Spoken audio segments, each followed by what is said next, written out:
was chairman of the missions committee at our church.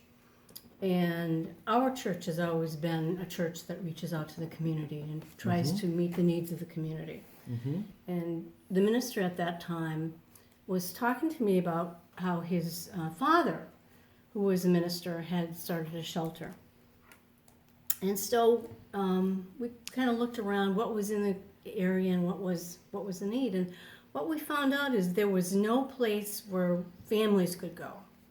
Right. I mean, a man could go, a woman could go with her kids, but they couldn't go together. So that was a need because there were a lot more homeless families appearing on the scene. And so I talked to the minister and I said, well, can I go ahead and I talked to my board. I said, I'd like to kind of research what's out there available for us. And I read something in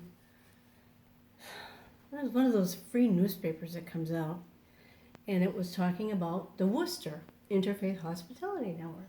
Oh, They have one in Worcester. How about that? So I called them, and she came and talked to our board, and it comes to find out it was a national organization. It was a National Interfaith Hospitality Network, started in, I'm not going to say it right. I'm not really sure, either New Jersey or New York. I think it's New Jersey. Okay. And the model at that time was that homeless families would travel from church to church. What you were doing is you were recruiting churches to host the families. And they would stay a week at each of the churches. And we actually visited one down in Sterling. One of the Sterling churches was involved, so we went down there. I brought it back to my missions board, and two men on the board said, it's never going to happen here. They were not excited about it at all. And I said, well, there were only two people against it. Everybody's for it, so I'm pushing forward.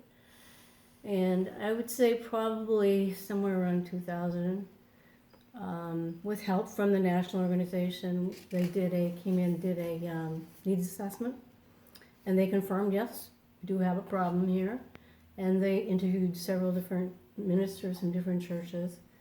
And we were able to invite, 30, 35 different churches to come to a meeting at Pilgrim Church, where I was. And from that, we got a core group that worked together. I would say I was the thing that kept stirring the pot to make sure it was moving forward. I would come home after a long day's work at the hospital and then put in another day's work getting this together. When you start a program like this, you have to have certain guidelines. You got to get your nonprofit status and all that. So I think by 2002, we had obtained all the criteria we needed. We needed so many churches, we needed so much money already raised, and we needed to have bylaws and all that. So after that, we started doing major fundraising, and we were able to open our doors in 2003. Unlike the other programs that moved church to church, that was the time of the Rhode Island, you may not know about, there was a big fire in a nightclub in Rhode Island. Sure, we all remember that one. Yeah, and a lot of people died. Yes. And so the fire, Jack, what would you call those people that monitor the fire regulations in the Fire inspectors. There's like a special deputy. Fire inspectors. Yeah. Well, all the communities that we were going to be interested in hosting churches said, no, you're not going to be able to run the churches unless they put in water, Sprinklers. Well, the churches couldn't do that. Right.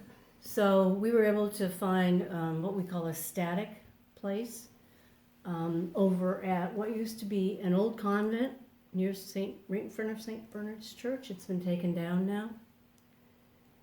So on a Sunday morning, I went over to Lunenburg to the United Parish Church, and I told the congregation that was expecting to have the families come there that we needed to move everything to this new place, that they would not be able to host in their church.